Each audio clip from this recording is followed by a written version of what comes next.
আমি পাঠ করে শোনাব কবিগুরু রবীন্দ্রনাথ ঠাকুরের গল্প দৃষ্টিদান, তার পরবর্তী অংশ। কিছুদিন আগে এই গল্পটি বড় হওয়ার জন্য প্রথম পাঠ আপনাদেরকে পরিবেশন করে শুনিয়েছি। আজকে ওই গল্পেরই দ্বিতীয় অংশটা পাঠ করে শোনাব। পাড়াগাঁয়ে আসিয়া আমার সেই শিব পূজার শীতল শিউলি ফুলের গন্ধে হৃদয়ের সমস্ত আশা ও বিশ্বাস আমার সেই শিশুকালের মতোই নবীন ও উজ্জ্বল হইয়া উঠিল। দেবতায় আমার হৃদয় এবং আমার সংসার পরিপূর্ণ হইয়া গেল। আমি নত শিরে লুটাইয়া পড়িলাম, বলিলাম, হে দেব, আমার চক্ষু গেছে বেশ হইয়াছে, তুমি তো আমার আছো। হায়, ভুল বলিয়াছিলাম। তুমি আমার আছো এ কথাও স্পর্ধার কথা। আমি তোমার আছি, কেবল এইটুকু বলিবারই অধিকার আছে। ওগো, একদিন কণ্ঠ চাপিয়া আমার দেবতা এই কথাটা আমাকে বলাইয়া লইবে। কিছুই না থাকিতে পারে, কিন্তু আমাকে থাকিতেই হইবে। কাহারও উপর কোনো জোর নাই, কেবল নিজের উপরই আছে। কিছুকাল বেশ সুখে কাটিল। ডাক্তারিতে আমার স্বামীরও প্রতিপত্তি বাড়িতে লাগিল, হাতে কিছু টাকাও জমিল। কিন্তু টাকা জিনিসটা ভালো নয়, উহাতে মন চাপা পড়িয়া যায়। মন যখন রাজত্ব করে তখন সে আপনার সুখ আপনি সৃষ্টি করিতে পারে, কিন্তু ধন যখন সুখ সঞ্চয়ের ভার নেয় তখন মনের আর কাজ থাকে না। তখন আগে যেখানে মনের সুখ ছিল, জিনিসপত্র, আসবাব, আয়োজন, সেই জায়গাটুকু জুড়িয়া বসে। তখন সুখের পরিবর্তে কেবল সামগ্রী পাওয়া যায়।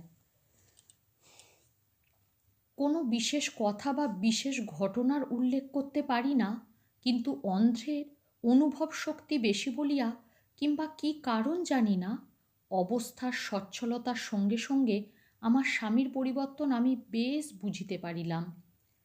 যৌবন আরম্ভে ন্যায় অন্যায়, ধর্ম অধর্ম সম্বন্ধে আমার স্বামীর যে একটি বেদনাবোধ ছিল, সেটা যেন প্রতিদিন অসার হইয়া আসিতেছিল। মনে আছে, তিনি একদিন বলিতেন, ডাক্তারি যে কেবল জীবিকার জন্য শিখিতেছি তাহা নয়, ইহাতে অনেক গরিবের উপকার করিতে পারিব। যেসব ডাক্তার দরিদ্র মুমূর্ষুর দ্বারে আসিয়া আগাম ভিজিট না লইয়া নারী দেখিতে চায় না, তাহাদের কথা বলিতে গিয়া ঘৃণায় তাহার বাক রোধ হইত। আমি বুঝিতে পারি, এখন আর সেদিন নাই। একমাত্র ছেলের পান রক্ষার জন্য দরিদ্র নারী তাহার পা জড়াইয়া ধরিয়াছে, তিনি তাহা উপেক্ষা করিয়াছেন। শেষে আমি মাথার দিব্য দিয়া তাহাকে চিকিৎসায় পাঠাইয়াছি, কিন্তু মনের সঙ্গে কাজ করেন নাই। যখন আমাদের টাকা অল্প ছিল, তখন অন্যায় উপার্জনকে আমার স্বামী কী চক্ষে দেখিতেন তাহা আমি জানি। কিন্তু ব্যাংকে এখন অনেক টাকা জমিয়াছে। এখন একজন ধনী লোকের আমলা আসিয়া তাহার সঙ্গে গোপনে 2 দিন ধরিয়া অনেক কথা বলিয়া গেল।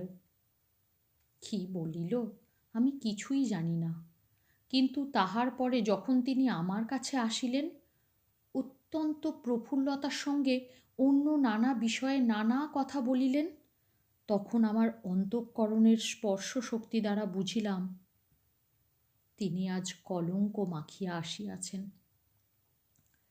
অন্ধ হইবার পূর্বে আমি যাহাকে শেষবার দেখিয়াছিলাম, আমার সে স্বামী কোথায়, যিনি আমার দৃষ্টিহীন 2 চক্ষুর মাঝখানে একটি চুম্বন করিয়া আমাকে একদিন দেবী পদে অভিষিক্ত করিয়াছিলেন? আমি তাহার কি করিতে পারিলাম? একদিন একটা রিপুর ঝড় আসিয়া যাহাদের অকস্মাৎ পতন হয়, তাহারা আর একটা হৃদয়াবেগে আবার উপরে উঠিতে পারে। কিন্তু এই যে দিনে দিনে পলে পলে মজ্জার ভিতর হইতে কঠিন হইয়া যাওয়া, বাহিরে বাড়িয়া উঠিতে উঠিতে অন্তরকে তিলে তিলে চাপিয়া ফেলা, ইহার প্রতিকার ভাবিতে গেলে কোনো রাস্তা খুঁজিয়া পাই না। স্বামীর সঙ্গে আমার চোখে দেখার যে বিচ্ছেদ ঘটিয়াছে, সে কিছুই নয়, কিন্তু প্রাণের ভিতরটা যে হাঁপাইয়া ওঠে যখন মনে করি আমি যেখানে তিনি সেখানে নাই। আমি অন্ধ। সংসারের আলোক বর্জিত অন্তর্প্রদেশে আমার সেই প্রথম বয়সের নবীন প্রেম, অক্ষুণ্ণ ভক্তি, অখণ্ড বিশ্বাস লইয়া বসিয়া আছি। আমার দেব মন্দিরের জীবনের আরম্ভে আমি বালিকার করপুটে যে শেফালিকার অর্ঘ্য দান করিয়াছিলাম, তাহার শিশির এখনও শুকায় নাই। আর আমার স্বামী এই ছায়া শীতল চির নবীনতার দেশ ছাড়িয়া টাকা উপার্জনের পশ্চাতে সংসার মরুভূমির মধ্যে কোথায় অদৃশ্য হইয়া চলিয়া যাইতেছেন। আমি যাহা বিশ্বাস করি, যাহাকে ধর্ম বলি, যাহাকে সকল সুখ সম্পত্তির অধিক বলিয়া জানি, তিনি অতি দূর হইতে তাহার প্রতি হাসিয়া কটাক্ষপাত করেন। কিন্তু একদিন এ বিচ্ছেদ ছিল না। প্রথম বয়সে আমরা একই পথে যাত্রা আরম্ভ করিয়াছিলাম। তাহার পরে কখন যে পথের ভেদ হইতে আরম্ভ হইতেছিল তাহা তিনিও জানিতে পারেন নাই, আমিও জানিতে পারি নাই। অবশেষে আজ আমি আর তাহাকে ডাকিয়া সাড়া পাই না। এক সময় ভাবি, হয়তো অন্ধ বলিয়া সামান্য কথাকে আমি বেশি করিয়া দেখি। চক্ষু থাকিলে আমি হয়তো সংসারকে ঠিক সংসারের মতো করিয়া চিনিতে পারিতাম। আমার স্বামীও আমাকে একদিন তাহাই বুঝাইয়া বলিলেন। সেদিন সকালে একটি বৃদ্ধ মুসলমান তাহার পৌত্রীর ওলা উঠার চিকিৎসার জন্য তাহাকে ডাকিতে আসিয়াছিল। আমি শুনিতে পাইলাম সে কহিল, বাবা, আমি গরিব, কিন্তু আল্লাহ তোমার ভালো করিবেন। আমার স্বামী কহিলেন, আল্লাহ যাহা করিবেন কেবল তাহাতেই আমার চলিবে না, তুমি কি করিবে সেটা আগে শুনি। শুনিবা মাত্রই ভাবিলাম, ঈশ্বর আমাকে অন্ধ করিয়াছেন, কিন্তু বধির করেন নাই কেন? বৃদ্ধ গভীর দীর্ঘ নিঃশ্বাসের সহিত হে আল্লাহ বলিয়া বিদায় হইয়া গেল। আমি তখনই ঝিকে দিয়া তাহাকে অন্তঃপুরের খিড়কির দ্বারে ডাকাইয়া আনিলাম। কহিলাম, বাবা, তোমার নাতনির জন্য এই ডাক্তারের খরচা কিছু দিলাম, তুমি আমার স্বামীর মঙ্গল প্রার্থনা করিয়া পাড়া হইতে হরিশ ডাক্তারকে ডাকিয়া লইয়া যাও। কিন্তু সমস্ত দিন আমার মুখে অন্ন রুচিল না। স্বামী অপরাহ্নে নিদ্রা হইতে জাগিয়া জিজ্ঞাসা করিলেন, তোমাকে বিমর্ষ দেখিতেছি কেন? পূর্বকালের অভ্যস্ত উত্তর একটা মুখে আসিতেছিল, না, কিছুই হয় নাই। কিন্তু ছলনার কাল গিয়াছে। আমি স্পষ্ট করিয়া বলিলাম, কতদিন তোমাকে বলিব মনে করি, কিন্তু বলিতে গিয়া ভাবিয়া পাই না ঠিক কি বলিবার আছে। আমার অন্তরের কথাটা আমি বুঝাইয়া বলিতে পারিব কি না জানি না, কিন্তু নিশ্চয়ই তুমি নিজের মনের মধ্যে বুঝিতে পারো আমরা দুজনে যেমনভাবে এক হইয়া জীবন আরম্ভ করিয়াছিলাম, আজ তাহা পৃথক হইয়া গেছে। স্বামী হাসিয়া কহিলেন, পরিবর্তনই তো সংসারের ধর্ম। আমি কহিলাম, টাকা কড়ি রূপ যৌবন সকলেরই পরিবর্তন হয়, কিন্তু নিত্য জিনিস কি কিছুই নাই? তখন তিনি একটু গম্ভীর হইয়া কহিলেন, দেখো, অন্য স্ত্রীলোকেরা সত্যকার অভাব লইয়া দুঃখ করে, কাহারও স্বামী উপার্জন করে না, কাহারও স্বামী ভালোবাসে না। তুমি আকাশ হইতে দুঃখ টানিয়া আনো। আমি তখনই বুঝিলাম অন্ধতা আমার চোখে এক অঞ্জন মাখাইয়া আমাকে এই পরিবর্তনের সংসারে বাহিরে লইয়া গেছে। আমি অন্য স্ত্রীলোকের মতো নহি, আমাকে আমার স্বামী বুঝিবেন না। ইতিমধ্যে আমার এক পিসশাশুড়ি দেশ হইতে তাহার ভ্রাতুষ্পুত্রের সংবাদ লইতে আসিলেন। আমরা উভয়ে তাহাকে প্রণাম করিয়া উঠিতেই তিনি প্রথম কথাতেই বলিলেন, বলি বৌমা, তুমি তো কপালক্রমে 2টি চক্ষু খোয়াইয়া বসিয়াছ। এখন আমাদের অবিনাশ অন্ধ স্ত্রীকে লইয়া ঘরকন্যা চালাইবে কি করিয়া? উহার আর একটা বিয়ে থাওয়া দিয়া দাও। স্বামী যদি ঠাট্টা করিয়া বলিতেন, তা বেশ তো পিসিমা, তোমরা দেখিয়া শুনিয়া একটা ঘটকালি করিয়া দাও না, তাহা হইলে সমস্ত পরিষ্কার হইয়া যাইত। কিন্তু তিনি কুণ্ঠিত হইয়া কহিলেন, আহ পিসিমা, কি বলিতেছ? পিসিমা উত্তর করিলেন, কেন, অন্যায় কি বলিতেছি? আচ্ছা বৌমা, তুমি বলো তো বাছা। আমি হাসিয়া কহিলাম, পিসিমা, ভালো লোকের কাছে পরামর্শ চাহিতেছ। যাহার গাঁট কাটিতে হইবে তাহার কি কেহ সম্মতি নেই? পিসিমা উত্তর করিলেন, হাঁ, সে কথা ঠিক বটে। তা তোতে আমাতে গোপনে পরামর্শ করিব, কি বলিস অবিনাশ? তাও বলি বৌমা, কুলীনের মেয়ের সতীন যত বেশি হয়, তাহার স্বামীর গৌরব ততই বাড়ে। আমাদের ছেলে ডাক্তারি না করিয়া যদি বিবাহ করিত, তবে উহার রোজগারের ভাবনা কি ছিল? রুগী তো ডাক্তারের হাতে পড়িলেই মরে, মরিলে তো আর ভিজিট দেয় না। কিন্তু বিধাতার শাপে কুলীনের স্ত্রীর মরণ নাই, এবং সে যতদিন বাঁচে ততদিনই স্বামীর লাভ। 2 দিন বাদে আমার স্বামী আমার সম্মুখে পিসিমাকে জিজ্ঞাসা করিলেন, পিসিমা, আত্মীয়ের মতো করিয়া বইয়ের সাহায্য করিতে পারে এমন একটি ভদ্রঘরের স্ত্রীলোক দেখিয়া দিতে পারো? উনি চোখে দেখিতে পান না, সর্বদা ওর একটি সঙ্গিনী কেহ থাকিলে আমি নিশ্চিন্ত থাকিতে পারি। যখন নতুন অন্ধ হইয়াছিলাম তখন এ কথা বলিলে খাটিত, কিন্তু এখন চোখের অভাবে আমার কিংবা ঘরকন্যার বিশেষ কী অসুবিধা হয় জানি না, কিন্তু প্রতিবাদ মাত্র না করিয়া চুপ করিয়া রহিলাম। পিসিমা কহিলেন, অভাব কি? আমারই তো ভাসুরের এক মেয়ে আছে, যেমন সুন্দরী তেমন লক্ষ্মী। মেয়েটির বয়স হইল, কেবল উপযুক্ত বরের প্রত্যাশায় অপেক্ষা করিয়া আছে। তোমার মতো কুলীন পাইলে এখনই বিবাহ দিয়া দেয়। স্বামী চকিত হইয়া কহিলেন, বিবাহের কথা কে বলিতেছে? পিসিমা কহিলেন, ও মা, বিবাহ না করিলে ভদ্রঘরের মেয়ে কি তোমার ঘরে অমনি আসিয়া পড়িয়া থাকিবে?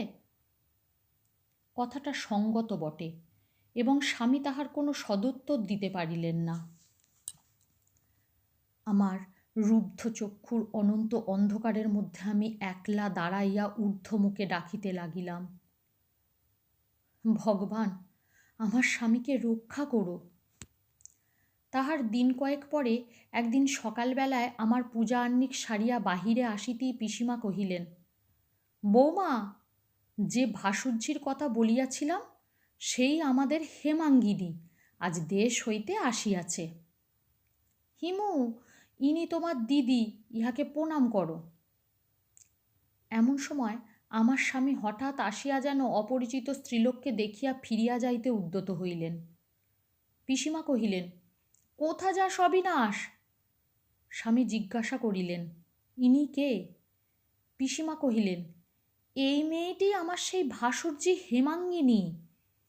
ইহাকে কখন আনা হইল, কে আনিল, কি বৃত্তান্ত লইয়া আমার স্বামী বারংবার অনেক অনাবশ্যক বিস্ময় প্রকাশ করিতে লাগিলেন। আমি মনে মনে কহিলাম, যাহা ঘটিতেছে তাহা তো সবই বুঝিতেছি, কিন্তু ইহার উপরে আবার ছলনা আরম্ভ হইল। লুকাচুরি, ঢাকাঢাকি, মিথ্যে কথা, অধর্ম করিতে যদি হয় তো করো, সে নিজের অশান্ত প্রবৃত্তির জন্য, কিন্তু আমার জন্য কেন হীনতা করা? আমায়কে ভুলাইবার জন্য কেন মিথ্যাচরণ?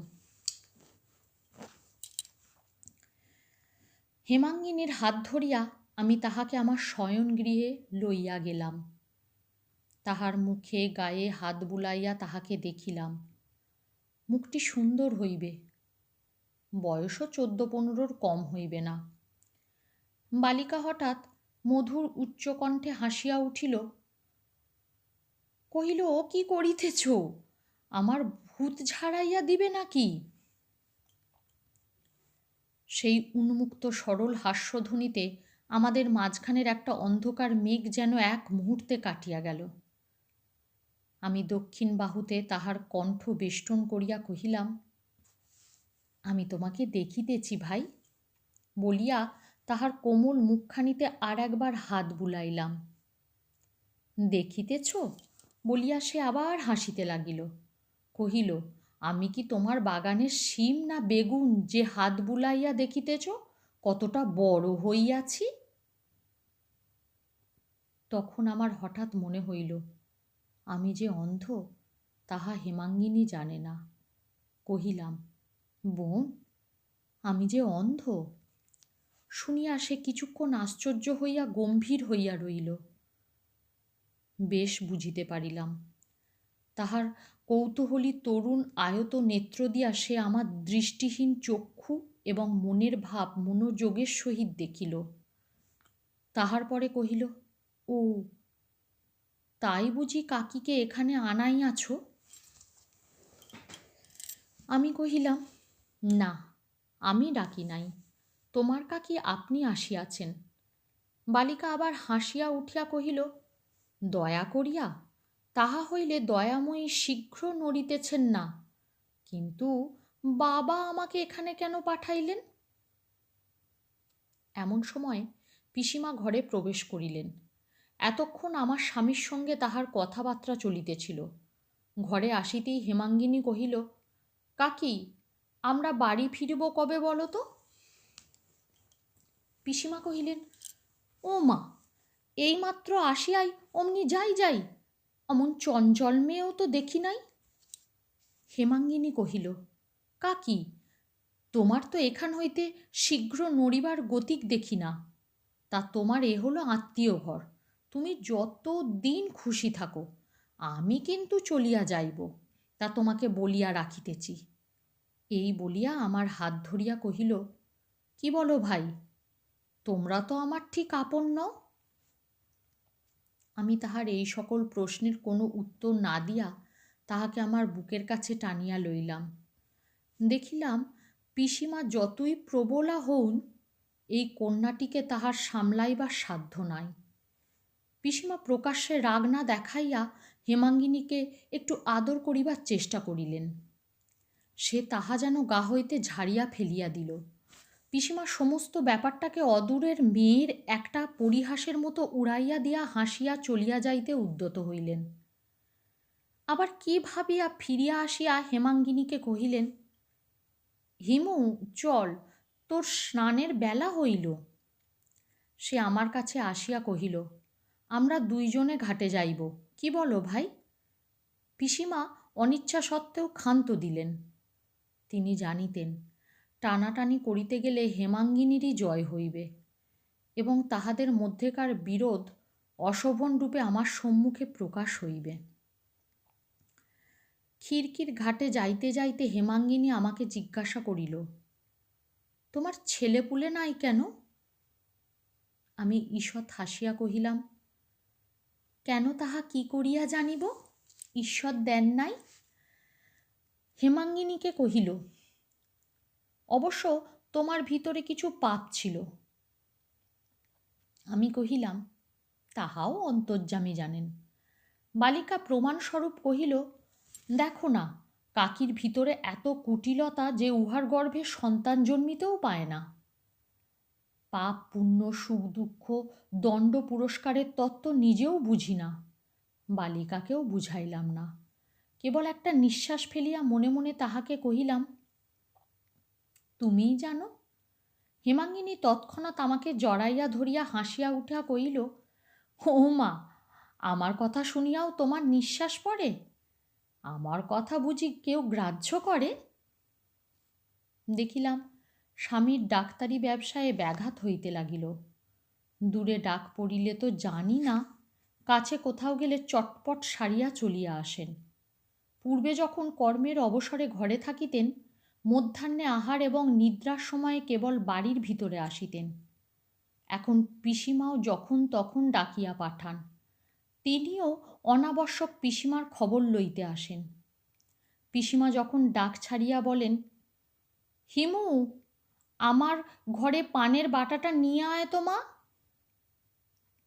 আমি বুঝিতে পারি পিসিমার ঘরে আমার স্বামী আসিয়াছেন।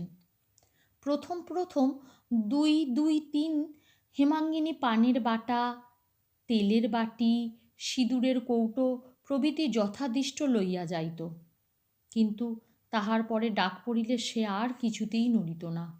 ঝির হাত দিয়া আদৃষ্ট দ্রব্য পাঠাইয়া দিত। পিসি ডাকিতেন, হেমাঙ্গিনী, হিমু, ও হিমি। বালিকা যেন আমার প্রতি একটা করুণার আবেগে আমাকে জড়াইয়া থাকিত। একটা আশঙ্কা এবং বিষাদে তাহাকে আচ্ছন্ন করিত। ইহার পর হইতে আমার স্বামীর কথা সে আমার কাছে ভ্রমেও উল্লেখ করিত না। ইতিমধ্যে আমার দাদা আমাকে দেখিতে আসিলেন। আমি জানিতাম দাদার দৃষ্টি তীক্ষ্ণ। ব্যাপারটা কিরূপ চলিতেছে তাহা তাহার নিকট গোপন করা প্রায় অসাধ্য হইবে। আমার দাদা বড় কঠিন বিচারক। তিনি লেশমাত্র অন্যায়কে ক্ষমা করিতে জানেন না। আমার স্বামী যে তাহারই চক্ষের সম্মুখে অপরাধীরূপে দাঁড়াইবেন, ইহাই আমি সবচেয়ে ভয় করিতাম। আমি অতিরিক্ত প্রফুল্লতা দ্বারা সমস্ত আচ্ছন্ন করিয়া রাখিলাম। আমি বেশি কথা বলিয়া, বেশি ব্যস্ত সমস্ত হইয়া, অত্যন্ত ধুমধাম করিয়া চারিদিকে যেন একটা ধুলা উড়াইয়া রাখিবার চেষ্টা করিলাম। কিন্তু সেটা আমার পক্ষে এমন অস্বাভাবিক যে তাহাতেই আরও বেশি ধরা পড়িবার কারণ হইল। কিন্তু দাদা বেশি দিন থাকিতে পারিলেন না। আমার স্বামী এমনি অস্থিরতা প্রকাশ করিতে লাগিলেন যে তাহার প্রকাশ্য রূঢ়তার আকার ধারণ নিল। দাদা চলিয়া গেলেন। বিদায় লইবার পূর্বে পরিপূর্ণ স্নেহের সহিত আমার মাথার উপর অনেকক্ষণ কম্পিত হস্ত রাখিলেন। মনে মনে একাগ্রচিত্তে কি আশীর্বাদ করিলেন তাহা বুঝিতে পারিলাম। তাহার অশ্রু আমার অশ্রুসিক্ত কপালের উপর আসিয়া পড়িল। মনে আছে, সেদিন চৈত্র মাসের সন্ধ্যাবেলায় হাটের বারে লোকজন বাড়ি ফিরিয়া যাইতেছে। দূর হইতে বৃষ্টি লইয়া একটা ঝড় আসিতেছে, তাহারই মাটি ভেজা গন্ধ এবং বাতাসের আর্দ্রভাবে আকাশে ব্যাপ্ত হইয়াছে। সঙ্গচ্যুত সাথীগণ অন্ধকার মাঠের মধ্যে পরস্পরকে ব্যাকুল ঊর্ধ্বকণ্ঠে ডাকিতেছে। অন্ধের শয়নগৃহে যতক্ষণ আমি একলা থাকি ততক্ষণ প্রদীপ জ্বালানো হয় না। পাছে শিখা লাগিয়া কাপড় ধরিয়া ওঠে বা কোনো দুর্ঘটনা ঘর, আমি সেই নির্জন অন্ধকার কক্ষের মাটিতে বসিয়া দুই হাত জুড়িয়া আমার অনন্ত অন্ধজগতের জগদীশ্বরকে ডাকিতেছিলাম। বলিতেছিলাম, প্রভু, তোমার দয়া যখন অনুভব হয় না, তোমার অভিপ্রায় যখন বুঝি না, তখন এই অনাথ ভগ্ন হৃদয়ের হালটাকে প্রাণপণে দুই হাতে বক্ষে চাপিয়া ধরি। বুক দিয়া রক্ত বাহির হইয়া যায়, তবুও যে তুফান সামলাইতে পারি না। আমার আর কত পরীক্ষা করিবে? আমার কতটুকুই বা বলো? বলিতে বলিতে অশ্রু উচ্ছ্বসিত হইয়া উঠিল। খাটের ওপর মাথা রাখিয়া কাঁদিতে লাগিলাম। সমস্ত দিন ঘরের কাজ করিতে হয়। হেমাঙ্গিনী ছায়ার মতো কাছে থাকে। বুকের ভিতরে যে অশ্রু ভরিয়া ওঠে সে আর ফেলিবার অবসর পাই না। অনেক দিন পরে আজ চোখের জল বাহির হইল। এমন সময় দেখিলাম খাট একটু নড়িল, মানুষ চলার উসখুস শব্দ হইল এবং মুহূর্ত পরে হেমাঙ্গিনী আসিয়া আমার গলা জড়াইয়া ধরিয়া নিঃশব্দে অঞ্চল দিয়া আমার চোখ মুছাইয়া দিতে লাগিল।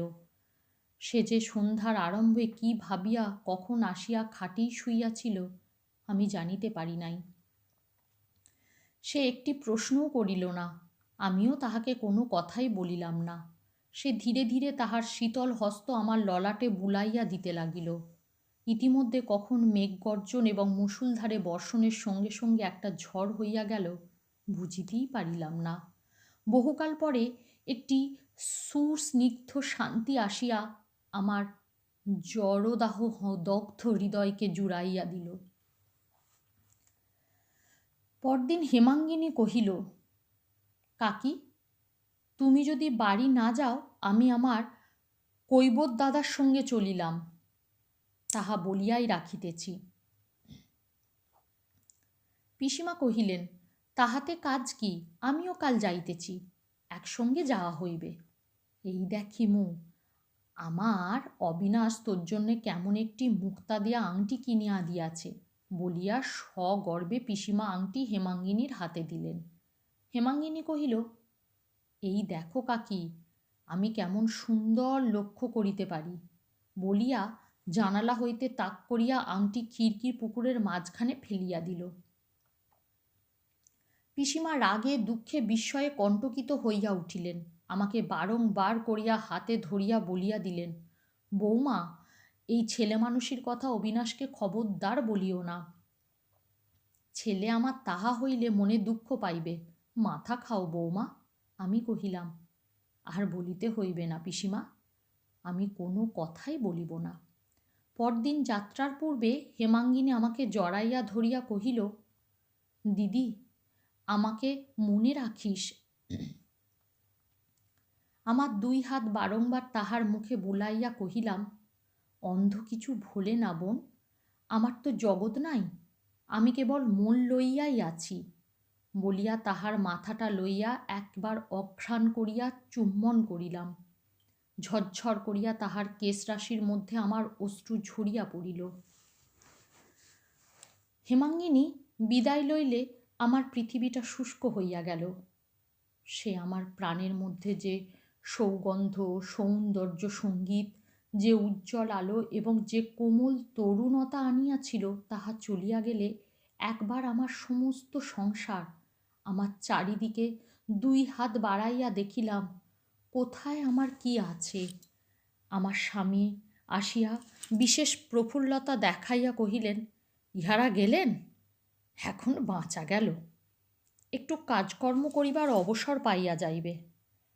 ধিক ধিক আমাকে, আমার জন্য কেন এত চাতুরী? আমি কি সত্যকে ডরাই? আমি কি অঘাতককে কখনো ভয় করিয়াছি?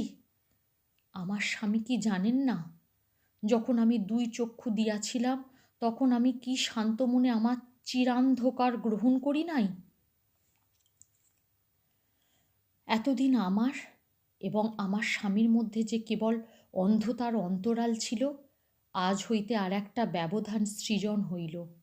আমার স্বামীও ভুলাইয়া কখনো হেমাঙ্গিনীর নাম আমার কাছে উচ্চারণ করিতেন না, যেন তাহার সম্পর্কীয় সংসার হইতে হেমাঙ্গিনী একেবারে লুপ্ত হইয়া গেছে, যেন সেখানে সে কোনো কালে লেশ মাত্র রেখাপাত করে নাই। অথচ পত্র দ্বারা তিনি যে সর্বদাই তার খবর পাইতেছেন, তাহা আমি অনায়াসে অনুভব করিতে পারিতাম। যেমন পুকুরের মধ্যে বন্যার জল যেদিন একটু প্রবেশ করে, সেই দিনই পদ্মের ডাঁটায় টান পড়ে, তেমনি তাহার ভিতরে একটুও যেদিন স্ফীতির সঞ্চার হয়, সেদিন আমার হৃদয়ের মূলের মধ্য হইতে আমি আপনি অনুভব করিতে পারি কবে তিনি খবর পাইতেন এবং কবে পাইতেন না।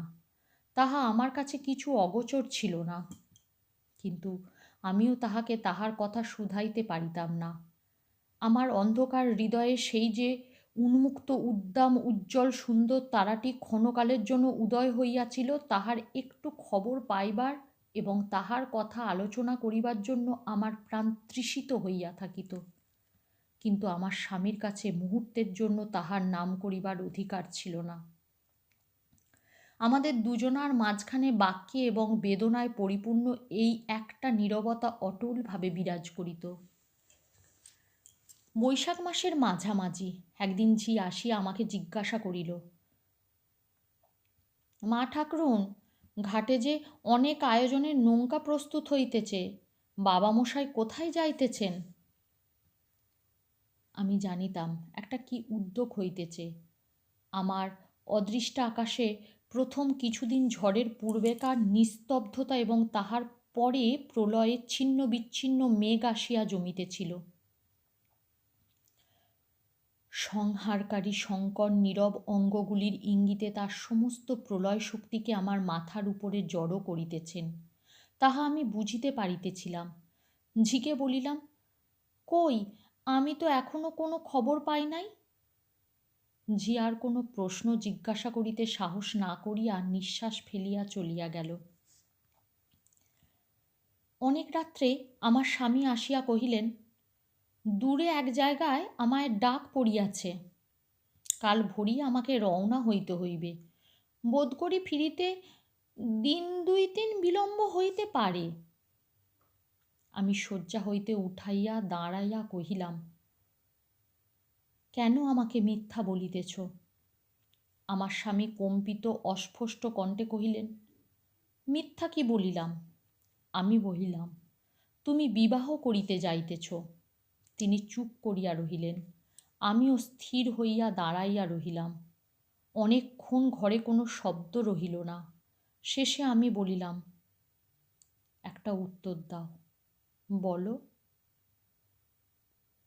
হ্যাঁ, আমি বিবাহ করিতে যাইতেছি। তিনি প্রতিধ্বনির ন্যায় উত্তর দিলেন, হ্যাঁ, আমি বিবাহ করিতে যাইতেছি। আমি কহিলাম, না, তুমি যাইতে পারিবে না। তোমাকে আমি এই মহা বিপদ মহা পাপ হইতে রক্ষা করিব। এ যদি না পারি, তবে আমি তোমার কিসের স্ত্রী? কিসের জন্য আমি শিব পূজা করিয়াছিলাম? আবার অনেকক্ষণ গৃহ নিঃশব্দ হইয়া রহিল। আমি মাটিতে পড়িয়া স্বামীর পা জড়াইয়া ধরিয়া কহিলাম, আমি তোমার কি অপরাধ করিয়াছি? কিসে আমার ত্রুটি হইয়াছে? অন্য স্ত্রীতে তোমার কিসের প্রয়োজন? মাথা খাও, সত্যি করিয়া বলো। তখন আমার স্বামী ধীরে ধীরে কহিলেন, সত্যই বলিতেছি, আমি তোমাকে ভয় করি। তোমার অন্ধতা তোমাকে এক অনন্ত আবরণে আবৃত করিয়া রাখিয়াছে। সেখানে আমার প্রবেশ করিবার জো নাই। তুমি আমার দেবতা, তুমি আমার দেবতার ন্যায় ভয়ানক। তোমাকে লইয়া প্রতিদিন গৃহকার্য করিতে পারি না। যাহাকে বকিব, ঝুঁকিব, রাগ করিব, সোহাগ করিব, গহনা গড়াইয়া দিব, এমন একটি সামান্য রমণী আমি চাই। আমার বুকের ভিতরে চিরিয়া দেখো, আমি সামান্য রমণী। আমি মনের মধ্যে সেই নববিবাহের বালিকা বই কিছুই নয়। আমি বিশ্বাস করিতে চাই, নির্ভর করিতে চাই, পূজা করিতে চাই। তুমি নিজেকে অপমান করিয়া আমাকে দুঃসহ দুঃখ দিয়া তোমার চেয়ে আমাকে বড় করিয়া তুলিও না। আমাকে সর্ব বিষয়ে তোমার পায়ের নিচে রাখিয়া দাও। আমি কি কি কথা বলিয়াছিলাম সে কি আমার মনে আছে? ক্রুব্ধ সমুদ্র কি নিজের গর্জন নিজে শুনিতে পায়? কেবল মনে পড়ে বলিয়াছিলাম, যদি আমি সতী হই তবে ভগবান সাক্ষী রহিলেন, তুমি কোনো মতেই তোমার ধর্মশপথ লঙ্ঘন করিতে পারিবে না। সে মহাপাপের পূর্বেই হয় আমি বিধবা হইব, নয় হেমাঙ্গিনী বাঁচিয়া থাকিবে না। এই বলিয়া আমি মূর্ছিত হইয়া পড়িয়া গেলাম। যখন আমার মূর্ছা ভঙ্গ হইয়া গেল, তখনও রাত্রি শেষের পাখি ডাকিতে আরম্ভ করে নাই এবং আমার স্বামী চলিয়া গেছেন। আমি ঠাকুর ঘরের দ্বার রুদ্ধ করিয়া পূজায় বসিলাম। সমস্ত দিন আমি ঘরের বাহির হইলাম না। সন্ধ্যার সময়ে কালবৈশাখীর ঝড়ে দালান কাঁপিতে লাগিল। আমি বলিলাম, না যে, হে ঠাকুর, আমার স্বামী এখন নদীতে আছেন, তাহাকে রক্ষা করো। আমি কেবল একান্ত মনে বলিতে লাগিলাম, ঠাকুর, আমার অদৃষ্টে যা হইবার তাহা হইউক, কিন্তু আমার স্বামীকে মহাপাতক হইতে নিবৃত্ত করো। সমস্ত রাত্রি কাটিয়া গেল। তাহার পরদিনও আসন পরিত্যাগ করি নাই। অনিদ্রায় অনাহারে কে আমাকে বল দিয়াছিল জানি না। আমি পাষাণ মূর্তির সম্মুখে পাষাণ মূর্তির মতোই বসিয়াছিলাম। সন্ধ্যার সময় বাহির হইতে দ্বার ঠেলাঠেলি আরম্ভ হইল। দ্বার ভাঙিয়া যখন ঘরে লোক প্রবেশ করিল, তখন আমি মূর্ছিত হইয়া পড়িয়া আছি। মূর্ছাভঙ্গে শুনিলাম, দিদি। দেখিলাম হেমাঙ্গিনীর কোলে শুইয়া আছি। মাথা নাড়িতেই আমার তাহার নতুন চেলি খসখস করিয়া উঠিল। হা ঠাকুর, আমার প্রার্থনা শুনিলে না? আমার স্বামীর পতন হইল। হেমাঙ্গিনী মাথা নিচু করিয়া ধীরে ধীরে কহিল, দিদি, তোমার আশীর্বাদ লইতে আসিয়াছি। প্রথম এক মুহূর্ত কাঠের মতো হইয়া পরক্ষণে উঠিয়া বসিলাম। কহিলাম, কেন আশীর্বাদ করিব না বোন? তোমার কি অপরাধ? হেমাঙ্গিনী তাহার সুমিষ্ট উচ্চকণ্ঠে হাসিয়া উঠিল, কহিল, অপরাধ? তুমি বিবাহ করিলে অপরাধ হয় না, আর আমি করিলেই অপরাধ? হেমাঙ্গিনীকে জড়াইয়া ধরিয়া আমিও হাসিলাম। মনে মনে কহিলাম, জগতে আমার প্রার্থনাই কি চূড়ান্ত? তাহার ইচ্ছাই কি শেষ নহে? যে আঘাত পড়িয়াছে সে আমার মাথার উপরেই পড়ুক, কিন্তু হৃদয়ের মধ্যে যেখানে আমার ধর্ম, আমার বিশ্বাস আছে, সেখানে পড়িতে দিব না। আমি যেমন ছিলাম তেমনই থাকিব। হেমাঙ্গিনী আমার পায়ের কাছে পড়িয়া আমার পায়ের ধুলা লইল। আমি কহিলাম, তুমি চির সৌভাগ্যবতী, চির সুখিনী হও। হেমাঙ্গিনী কহিল, কেবল আশীর্বাদ নয়, তোমার সতীর হস্তে আমাকে এবং তোমার ভগ্নিপতিকে বরণ করিয়া লইতে হইবে। তুমি তাহাকে লজ্জা করিলে চলিবে না। যদি অনুমতি করো তাহাকে অন্তঃপুরে লইয়া আসি। আমি কহিলাম, আনো। কিছুক্ষণ পরে আমার ঘরে নূতন পদশব্দ প্রবেশ করিল। সস্নেহ প্রশ্ন শুনিলাম, ভালো আছিস কুমু? আমি ত্রস্ত বিছানা ছাড়িয়া উঠিয়া পায়ের কাছে প্রণাম করিয়া কহিলাম, দাদা। হেমাঙ্গিনী কহিল, দাদা কিসের? কান মুলিয়া দাও, ও তোমার ছোট ভগ্নিপতি। তখন সমস্ত বুঝিলাম। আমি জানিতাম দাদার প্রতিজ্ঞা ছিল বিবাহ করিবেন না। মা নাই, তাহাকে অনুনয় করিয়া বিবাহ করাইবার কেহ ছিল না। এবার আমি তাহার বিবাহ দিলাম। দুই চক্ষু বাহিয়া হু হু করিয়া জল ঝরিয়া পড়িতে লাগিল। কিছুতেই থামাইতে পারি না। দাদা ধীরে ধীরে আমার চুলের মধ্য হইতে হাত বুলাইয়া দিতে লাগিলেন। হেমাঙ্গিনী আমাকে জড়াইয়া ধরিয়া কেবল হাসিতে লাগিল। রাত্রে ঘুম হইতেছিল না। আমি উৎকণ্ঠিত চিত্তে স্বামীর প্রত্যাগমন প্রত্যাশা করিতেছিলাম। লজ্জা এবং নৈরাশ্য তিনি কিরূপভাবে সংবরণ করিবেন তাহা আমি স্থির করিতে পারিতেছিলাম না। অনেক রাত্রে অতি ধীরে ধীরে দ্বার খুলিল। আমি চমকিয়া উঠিয়া বসিলাম। আমার স্বামীর পদশব্দ। বক্ষের মধ্যে হৃৎপিণ্ড আছাড় খাইতে লাগিল। তিনি বিছানার মধ্যে আসিয়া আমার হাত ধরিয়া কহিলেন, তোমার দাদা আমাকে রক্ষা করিয়াছেন। আমি ক্ষণকালের মোহে পড়িয়া মরিতে যাইতেছিলাম। সেদিন আমি যখন নৌকায় উঠিয়াছিলাম, আমার বুকের মধ্যে যে কি পাথর চাপিয়াছিল তাহা অন্তর্যামীই জানেন। যখন নদীর মধ্যে ঝড়ে পড়িয়াছিলাম, তখন প্রাণের ভয়ও হইতেছিল। সেই সঙ্গে ভাবিতেছিলাম, যদি ডুবিয়া যায় তাহা হইলেই আমার উদ্ধার হয়। মথুরগঞ্জে পৌঁছিয়া শুনিলাম, তাহার পূর্বদিনই তোমার দাদার সঙ্গে হেমাঙ্গিনীর বিবাহ হইয়া গেছে। কি লজ্জায় এবং কি আনন্দে নৌকায় ফিরিয়াছিলাম তাহা বলিতে পারি না। এই কয়দিনে আমি নিশ্চয় করিয়া বুঝিয়াছি, তোমাকে ছাড়িয়া আমার কোনো সুখ নাই। তুমিই আমার দেবী।